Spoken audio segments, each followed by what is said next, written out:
Parliamentary candidate Sorgul Aytek Afshar is campaigning hard for the pro-Kurdish Green Left Party. It's been under siege, accused of links to separatists who've been fighting in the region for decades. Ahead of polls, many of his elected mayors and parliamentary deputies are already in jail. We are all under the same pressure. Anything can happen at any moment, whether you are an MP or a candidate, whether you are a staff member here, whether you make tea here or bring newspapers here. We are all struggling against the same mentality because we are all under the same pressure.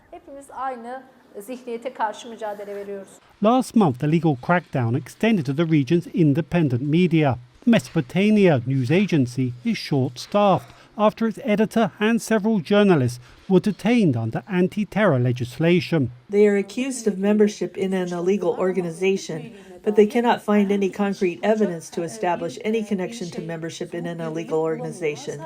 It is only because of their news reports. In fact, the government is aware that something would change with the Kurdish vote in this election, especially in this last period after the pandemic. Turkey has had a serious economic crisis. Rights groups have condemned the journalists' arrests, which are part of a wider crackdown involving over 200 detentions of people, including lawyers and civil society members. This is raising concerns about election security. The arrest timing is meaningful because all these people are actively involved in observing the election process. People who will identify and prevent voting violations that might occur during this process or will report on these violations. The government says the judiciary is independent. Accounting for about a fifth of the population, the Kurdish vote is key to the outcome of May's presidential and parliamentary elections.